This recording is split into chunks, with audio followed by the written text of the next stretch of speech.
On Christmas Eve, a hungry Chinese bride slept until the gunslinger said, "Get up, you're coming home." The night before Christmas came quietly to the town, wrapped in falling snow and sharp, cold air. The streets were almost empty, and the few lamps standing along the road glowed softly, their light reflected on the white ground. Houses were closed tight, windows shining with warm yellow light. Inside those homes, families were laughing, cooking, and preparing for the holiday. Outside, the cold ruled everything. Near an old storage building at the edge of the town, a young Chinese woman sat on the ground with her back against the wall. Her name was Mei Lin. She kept her hands tucked inside her thin coat, trying to save what little warmth she had left. The coat had once belonged to someone else and was too large for her. The sleeves covered her hands, but the fabric was worn and offered little protection. Mei Lin's stomach hurt from hunger. She had not eaten a full meal in days. That pain had become familiar, almost normal, but tonight it felt stronger. Maybe it was because of the cold. Maybe it was because she could smell food coming from nearby houses, meat, bread, sweet cakes. Each smell reminded her of what she no longer had.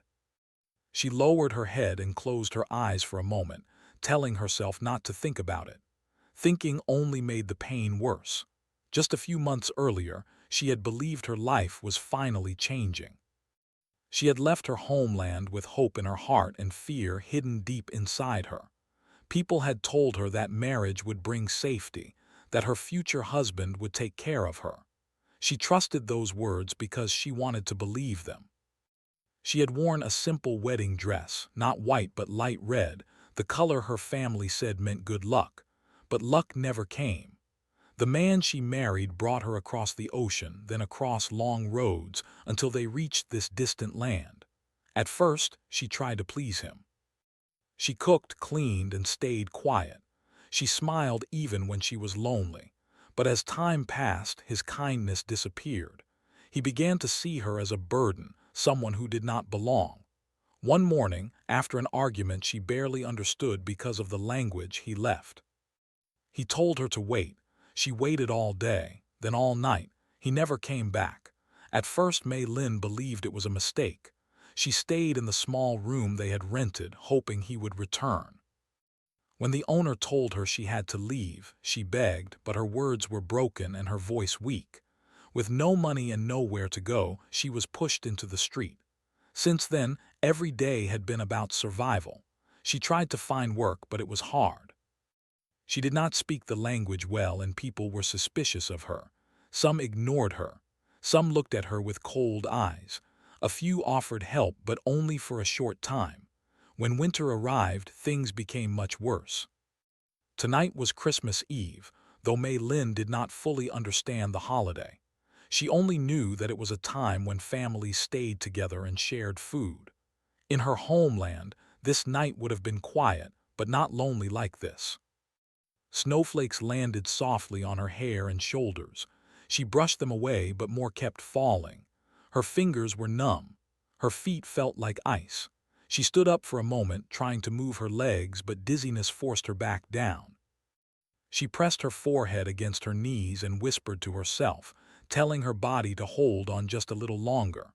Across the street, she could see a window with a small tree inside, decorated with lights. Beneath it were wrapped boxes. A child laughed somewhere inside the house. The sound reached her ears faintly, carried by the wind. For a moment her chest tightened. She thought of her parents far away. She wondered if they were warm, if they were safe, if they thought of her. She wondered if they believed she was happy, living a better life. She could not imagine telling them the truth. Her stomach twisted again. She reached into her pocket and pulled out the last thing she owned from her marriage, a simple ring. It was not gold, just a plain band, but it represented the promise she had trusted. She turned it slowly between her fingers, then slipped it back on her hand. Taking it off felt like giving up completely. The cold became heavier as the night went on. The wind grew stronger, cutting through the streets and finding every gap in her clothing. Her teeth began to chatter. She hugged herself tighter, but it did little to help. At some point, exhaustion became stronger than fear. Mei Lin leaned her head against the wall and let her eyes close. She told herself she would rest only for a moment, just enough to gather strength. Her breathing slowed. The sounds of the town faded. Even the hunger seemed distant. Snow continued to fall, slowly covering the ground around her. Not far away, boots crunched against the frozen road. A man walked alone through the street, his long coat pulled tight around him. He was known in town as a gunslinger, a man who lived on the edge of danger and kept to himself. People respected him, but they did not know him well. He had learned long ago not to let anyone get too close. He was passing through, planning to leave town the next morning. Holidays meant little to him. They only reminded him of things he had lost. As he walked, his eyes scanned the street out of habit. That was when he noticed a shape near the old building. At first, he thought it was a pile of cloth or trash. Then he saw the slow rise and fall of breathing. He stopped. The cold air hung between him and the sleeping woman. Snow rested on her shoulders and hair. She was far too still. He took a step closer, then another. Her face was pale, her lips slightly blue from the cold. Even in sleep, her brow was tight, as if worry followed her into dreams. He noticed the ring on her finger, thin and worn. For a long moment he said nothing. He had seen hardship before. He had walked past it many times. In his life, stopping had often led to trouble. But something about her, alone on Christmas Eve, dressed like a bride without a home, caught him in a way he did not expect. The wind blew again, sharper this time. He knew that if she stayed there much longer, she might not wake up at all. He exhaled slowly, as if making a decision he did not want to make. "Get up," he said, his voice low but firm. Mei Lin stirred slightly, her head moving as if she were trying to escape the sound. He spoke again, a little louder, his tone serious but not unkind. "Get up, you're coming home." Her eyes fluttered open, confused and afraid, as she looked up at the stranger standing over her in the snow. Mei Lin blinked several times, trying to understand where she was and who was standing in front of her. Snow still fell around them, and the cold air burned her lungs as she breathed. The man's shape looked tall and solid against the dim streetlight. His coat was dark, his hat pulled low. She could not clearly see his face, only his eyes watching her carefully. Fear rose inside her chest. In this land, fear had become a close companion. She pushed herself back slightly, pressing her hands against the frozen ground. Her body felt weak, heavy, like it did not fully belong to her anymore. I'm fine," she said softly, though her voice shook. The words came out broken, mixed with her accent. She was not sure he understood her. The man noticed her movement and took a small step back, giving her space. He raised his hand slightly, showing he meant no harm. His voice, when he spoke again, was calm and steady. "You're not fine," he said. "It's too cold out here. You'll freeze." Mei Lin lowered her eyes. She did not argue. She did not have the strength for it. Her stomach hurt. Her head felt light. Standing up seemed impossible. The man looked around the empty street, then back at her. He had seen enough winters to know what happened to people who slept outside in this weather. He crouched slightly so he was closer to her level, not towering over her. "Can you stand?" he asked.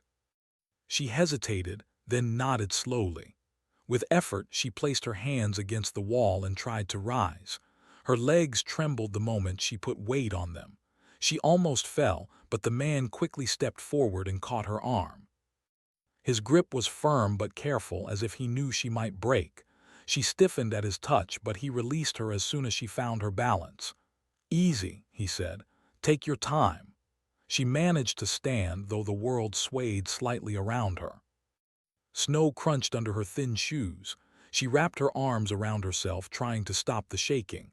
Why you help?" she asked quietly, not looking at him. The man paused. He had asked himself the same question. Finally, he answered honestly. "Because no one should be left like this," he said. "Not tonight." Mei Lin did not fully understand his words, but she understood the tone. It was not sharp or demanding. It carried something she had not heard in a long time: concern. He gestured down the street. "I've got a place not far from here. It's warm, you can rest there." Her heart pounded. Every warning she had learned screamed at her to run, to refuse, but her body betrayed her. She was too tired, too hungry, too cold to survive another night outside. After a long moment, she nodded. They walked slowly through the quiet town. The man matched his pace to hers, noticing how carefully she stepped, as if afraid the ground might disappear beneath her. Neither of them spoke much. The only sounds were their footsteps and the distant wind. When they reached his house, Mei Lin stopped and stared. It was small, made of dark wood, with smoke rising from the chimney. A single light glowed from inside.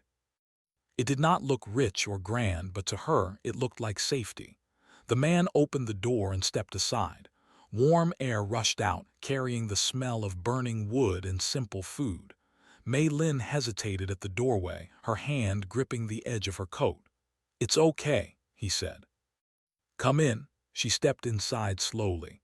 The warmth hit her all at once, making her knees weak. Her fingers tingled painfully as feeling returned. She bit her lip to keep from crying. Inside, the house was clean but plain. A small table stood near the fire. A pot sat on the stove. There were no decorations, no signs of the holiday, just quiet and warmth. The man closed the door behind them and set his coat aside. "Sit," he said, pointing to a chair near the fire. Mei Lin lowered herself into the chair, her movements careful and stiff. She held her hands out toward the flames, watching them shake. Her breathing slowly steadied. The man poured water into a cup and handed it to her. "Drink," he said. She accepted it with both hands and took small sips. The water was warm, not hot, and it eased the tight feeling in her throat.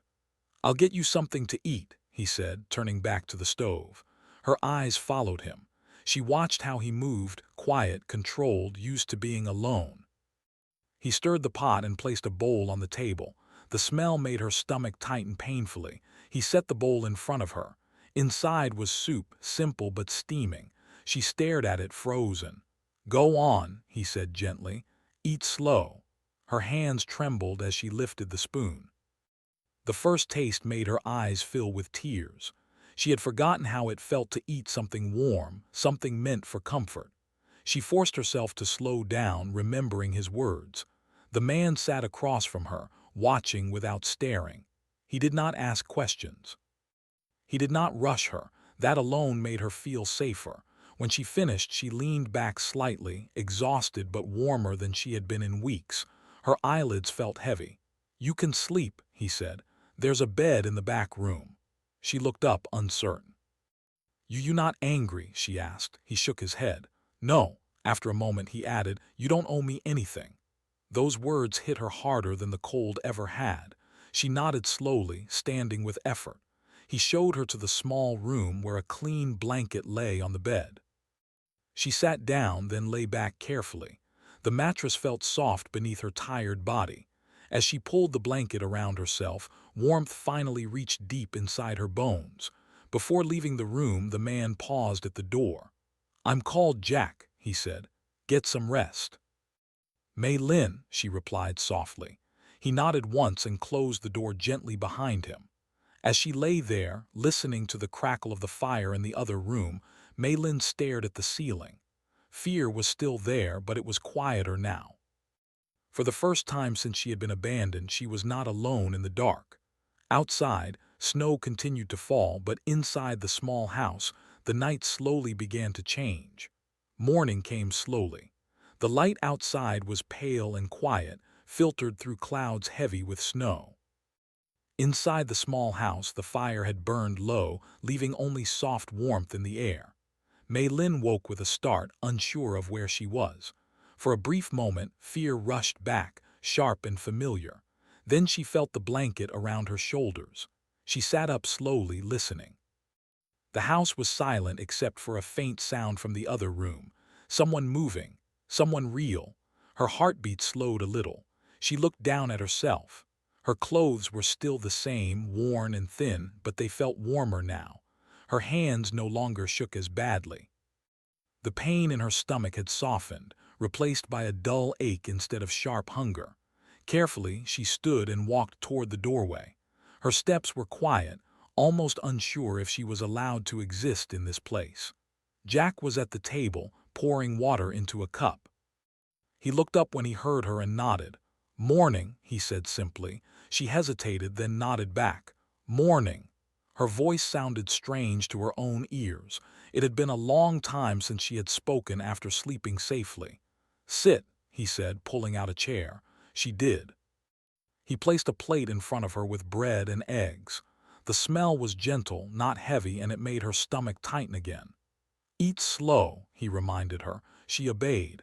She always did these days, but as she ate, she noticed something different. He didn't watch her closely this time. He drank his coffee, staring out the window, giving her space. When she finished, she folded her hands in her lap, unsure what to do next. In the past, mornings always came with fear, being told to leave, being asked for something she could not give. Jack spoke first. "You can stay today," he said. "Snow's getting worse." She looked up quickly. "Stay," she repeated. "Yes." For how long?" she asked carefully. He shrugged. "Until the weather clears, until you're stronger." She searched his face, trying to read his meaning.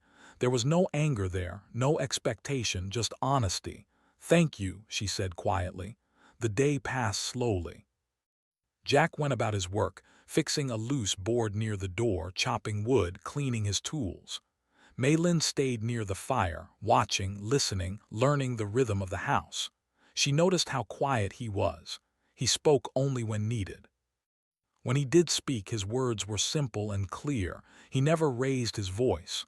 At one point, he brought her a thicker sweater. "Put this on," he said. She hesitated, then accepted it. It was too big but warm. "Thank you," she said again. He nodded as if thanks were unnecessary. As the hours passed, Maylin felt something unfamiliar growing inside her. Not happiness, not yet, but relief. The kind that came from knowing she would not be pushed out the door before nightfall. That afternoon, Jack sat across from her with a cup of tea. "You don't have to tell me anything," he said, "but if you want to, I'll listen." She stared into the cup, watching the steam rise. Words gathered in her chest, heavy and painful. "I was married," she began slowly. "I come here because of that." He waited. "He say life better." "Safe," she swallowed. "But then he change." Her hands tightened around the cup. "He leave me, no warning, no goodbye." Jack's jaw tightened slightly, but he said nothing. "I try to work," she continued. "People not trust me. Winter come, everything harder." Her voice broke. She stopped, breathing through the moment. "That's enough," he said gently. "You don't have to go on." She nodded, grateful. That night the snow fell harder. The wind howled outside, shaking the walls. Maylin lay awake, listening. Fear crept back in, whispering that safety never lasted.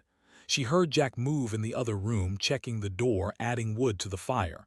The sounds grounded her. The next few days followed the same quiet pattern. Food, warmth, rest, small conversations. Maylin helped where she could, washing dishes, folding clothes. Each small task made her feel more human. Jack noticed her effort. "You don't have to earn your place here," he said one evening. She looked at him. "I don't know how not to," she replied honestly. He didn't answer right away. On the fourth day, the snow finally stopped. The sky cleared, revealing a pale blue that felt almost unreal. Maylin stood by the window, watching the world return. Jack joined her. "Roads will open soon," he said. Her chest tightened. She knew what that meant. That night she barely slept. In the morning she sat at the table, hands folded, waiting. "You're thinking about leaving," Jack said. She nodded. "I don't want trouble for you." He considered her words. "Staying wouldn't be trouble." She looked up sharply. "You sure?" "Yes." Silence filled the room. "But," he added, "it has to be your choice." She breathed slowly. For the first time in months she had one. She thought of the streets, the cold, the waiting. Then she thought of this house, the fire. The quiet respect. "I want to stay," she said softly. "If that okay?" Jack nodded. "It is." Tears filled her eyes, but this time they did not fall from pain. That night, as the fire burned low and the house settled into silence, Mei Lin realized something important. Coming home was not about a place. It was about being allowed to rest without fear. And for the first time since her life had fallen apart, she slept deeply, without listening for footsteps that might never come. The days after, Mei Lin decided to stay past quietly, but inside the small house, something slowly began to change. It was not sudden or loud. There were no big promises or dramatic moments. Instead, trust grew in small, careful steps, like a fragile plant reaching for light.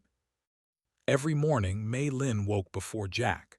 It was a habit she could not break easily. For a long time, waking early had been a way to protect herself. She would sit on the edge of the bed, listening to the house breathe. The wooden walls made soft sounds as they warmed. The fire crackled gently. These sounds no longer frightened her. They comforted her. She began helping more around the house. She swept the floor slowly, learning which boards creaked. She washed clothes in a metal tub, her hands red from the cold water but her face calm. When she cooked simple meals, she followed what she remembered from home, adding small touches that made the food warmer and richer in taste. Jack noticed everything, though he rarely spoke about it. One evening, as they ate together, he paused and said, "This tastes good." She looked up, surprised. "You like it?" He nodded. "Yes." The small praise warmed her more than the fire ever could. She lowered her eyes, hiding a shy smile. They talked more as days passed, but never too much. Jack did not push her to speak, and Mei Lin did not ask about his past right away. Silence between them did not feel heavy. It felt safe. Sometimes, Jack would sit near the window, cleaning his tools or fixing small broken items. Mei Lin watched him from across the room. His hands were rough, marked by old scars, but his movements were careful. He treated objects the same way he treated people now, with patience. One afternoon, while folding clothes, Mei Lin noticed a faded photograph tucked between two books on a shelf. She hesitated, then gently picked it up. It showed a younger Jack standing beside another man. Both were smiling, arms slung over each other's shoulders. Jack saw it in her hands and stopped what he was doing. "That was my brother," he said quietly. She looked at the photo again. "He not here now?" Jack shook his head. "No." "I'm sorry," she said. He nodded once. "It was a long time ago." She wanted to ask more, but she remembered how much it hurt when people pushed her to speak before she was ready. So she placed the photograph back carefully and said nothing else. Jack watched her do it, and something unreadable passed through his eyes. That night the wind returned, though not as harsh as before. Mei Lin sat by the fire, mending a tear in her coat. Jack poured 2 cups of tea and handed one to her. "Why you live alone?" she asked suddenly. He paused, surprised, then sat down across from her. "Because it was easier," he said after a moment. "When you're alone, you don't risk hurting anyone." She thought about his words. "Or being hurt," she added softly. "Yes," he agreed. She sipped her tea. "Being alone not always safe," she said. He looked at her, then really looked. "No," he said, "it's not." As weeks passed, Mei Lin began to feel stronger. Her face gained color, her hands stopped shaking. She started going outside during the day, first only to stand near the door, then to walk a little farther down the road. The town still made her nervous. Some people stared. Some whispered, but a few nodded politely. One woman offered her bread one morning. Mei Lin thanked her with a deep bow, tears filling her eyes afterward. When she returned home, Jack noticed her expression. "Bad day?" he asked. She shook her head. "Good day, just new," he understood. One evening, as they prepared dinner together, Mei Lin dropped a bowl. It shattered loudly on the floor. The sharp sound echoed through the room. She froze, her breathing quickened, her hands trembled. Old memories rushed back, raised voices, harsh words, blame. "I'm sorry," she said quickly, panic rising. I clean." Jack stepped forward calmly. "It's all right," he said firmly. She did not move. "It's just a bowl," he continued. "No one's angry." Slowly, she knelt to pick up the pieces, but her hands shook too badly. Jack crouched beside her, gathering the broken pieces himself. "Look at me," he said gently. She lifted her eyes. He was not angry, not disappointed, just concerned. "You don't have to be afraid here," he said. Her chest tightened. Tears spilled over, silent and unstoppable. She covered her face, ashamed. Jack stood and handed her a cloth. "Go sit by the fire," he said. "I've got this." She obeyed, wiping her face as she sat. For a long time she stared into the flames, letting his words sink in. "You don't have to be afraid here." That night she spoke more than she ever had. She told him about the loneliness she felt even when she was married, about how silence had once been used as punishment, about how every mistake had felt like proof that she did not belong anywhere. Jack listened without interruption. His hands rested on his knees. His eyes stayed on her, steady and focused. When she finished, the room was quiet. "I won't do that to you," he said finally. "I can't change what happened before, but here, things can be different." She believed him. Not because of his words, but because of everything he had already shown her. The following days brought small joys. They shared meals. They laughed once softly over a burned loaf of bread. They worked side by side, not needing to fill every moment with talk.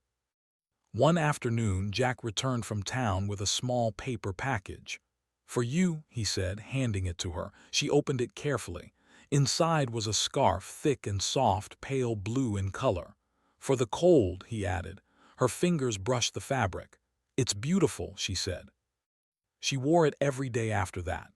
As winter slowly began to loosen its grip, Mei Lin realized something had changed inside her. The fear that once lived constantly in her chest had begun to fade. In its place was something gentler. Hope, maybe, or trust. One night, as snow melted into water along the roof, Mei Lin stood at the window and watched the stars appear. Jack joined her. "Spring will come soon," he said. She nodded. "Yes." She turned to him. "When you find me that night, why you stop?" He was quiet for a long time. "Because I knew what it felt like," he said at last, "to be left behind." She reached out, then stopped, unsure. He noticed. Slowly, carefully, he placed his hand over hers. Neither of them spoke. They didn't need to. In that quiet moment, both understood something important. Healing did not come from being rescued. It came from being seen, respected, and allowed to choose. And in that small house, two people who had once believed they were meant to live alone began to understand that sharing the silence could be its own kind of peace. Spring arrived slowly, almost quietly, as if it did not want to disturb the fragile peace inside the small house. The snow melted day by day, turning into clear water that ran along the edges of the road. The trees, once bare and silent, began to show small green buds. The air felt lighter. The cold no longer pressed against the walls at night. Mei Lin noticed the change first. She stood outside one morning, the pale blue scarf still wrapped around her neck, and lifted her face toward the sun. It was weak but warm. She closed her eyes and breathed deeply. For the first time in a very long while, the future did not feel like a dark road she had to walk alone. Inside the house, Jack watched her through the doorway. He saw the way she stood taller now, how her shoulders no longer curved inward as if protecting herself from invisible blows. The change in her was quiet, but it was real. Life settled into a new rhythm. Jack continued his work in town, taking small jobs, fixing fences, helping where hands were needed. Mei Lin began to help too. At first, she only followed him, staying close, unsure. But soon, people started to notice her effort. She cleaned, cooked, and helped an older woman with sewing. She listened more than she spoke, learning the language one careful word at a time. Some people still looked at her with curiosity, a few with doubt, but many saw her kindness before anything else. Each evening she returned home tired but proud. Jack always asked, "How was your day?" And every time her answer changed a little. "It was okay," became "it was good," and finally, "I liked it." One night, as they sat at the table sharing a simple meal, Mei Lin spoke quietly. I want to work more, not just help. I want my own place in the world. Jack nodded. You should, she looked at him. You don't mind? No, he said. I'd mind if you didn't try. Her lips curved into a small smile. As weeks passed, she found steady work helping at a small kitchen that served travelers. The work was hard, but honest. The owner paid her fairly and treated her with respect. Every coin she earned felt like proof that she was no longer invisible. One evening she placed a few coins on the table at home. For food, she said softly. Jack shook his head. You don't need to. I want to, she replied. This is my home too. He did not argue. That night as the fire burned low, Jack spoke of something he had not said out loud before. I was planning to leave town, he admitted, before I met you. Mei Lin's heart skipped. Leave? Yes, I never stayed anywhere long. Why you stay now? She asked. He looked at her steadily. Because this place changed. Or maybe I did. She understood what he meant. Some things did not need to be explained. As spring turned into early summer, Mei Lin began to receive letters from far away. She held the first one with shaking hands. It was from her parents. Someone had helped her contact them. Jack watched quietly as she read. Tears rolled down her face, but they were not only sad tears. They worry, she said. They think I lost. Jack said nothing. I won't tell them truth, she continued. That I am safe. That I am building something. You should, he said. They'd want to know. That night she wrote back slowly, choosing each word with care. She did not tell them everything, but she told them enough. She told them she was no longer hungry, that she had found kindness, that she had a home. When summer came fully, the town held a small gathering. Nothing grand, just music, food, and people sitting together under the open sky. Mei Lin hesitated before going. Crowds still made her uneasy. Jack noticed her hands twisting together. We can leave any time, he said. She nodded and followed him. At first she stayed close to his side. Then someone called her name. The woman from the kitchen waved and smiled. Others nodded in greeting. Slowly Mei Lin relaxed. Music played, children laughed. The air smelled of cooked food and fresh grass. At one point Mei Lin found herself standing alone near the edge of the gathering, watching the people move and talk. Jack approached her. You okay? He asked. Yes, she said, surprised to realize it was true. Just thinking. About what? About that night, she said softly. Christmas Eve. He remembered it clearly, the cold, the silence, the choice he almost didn't make. If you didn't stop, she continued, I don't know where I would be. Jack shook his head. You'd still be strong. You always were. She looked at him, eyes shining. But you helped me see it. They stood there, side by side, watching the sun dip low in the sky. Later that evening, as they walked home, Mei Lin stopped near the old building where she had once slept in the snow. It looked smaller now, less frightening. She turned to Jack. This place used to feel like the end. And now, he asked. Now it feels like the beginning, she said. Time moved forward as it always did. Mei Lin saved money. She learned more words. She laughed more often. Sometimes fear returned, quiet and sharp, but it no longer ruled her. She knew she could face it. One night she sat with Jack on the steps outside the house. Fireflies flickered in the dark. I want to stay, she said suddenly. In this town, in this life. Jack nodded. I hoped you would. She hesitated, then spoke again. But I don't want to stay because I was saved. I want to stay because I choose this. Jack smiled, slow and genuine. That's the only reason that matters. She leaned her head against his shoulder, light and careful, giving him time to pull away if he wanted to. He didn't. Months later, on a quiet evening much like the one when they first met, Mei Lin cooked dinner while Jack set the table. The house felt full, not of things, but of warmth. As they ate, Jack looked at her and said, You know, when I told you to get up that night, I didn't know what would happen. She smiled gently. Neither did I, but, he continued, I'm glad you did. She reached across the table and rested her hand near his. So am I. Outside, the night was calm. No snow, no fear, just stars, steady and bright. Mei Lin thought about the meaning of home. She had once believed it was something given by others. Then she believed it was something she had lost forever. Now she knew the truth. Home was where she was respected, where she was safe, where her voice mattered, where she could rest without fear and wake with hope. And on a Christmas Eve that began with hunger and cold, a single choice had changed everything. Not because someone saved her, but because someone saw her, and she chose to stand up and walk forward into a life she could finally call her own.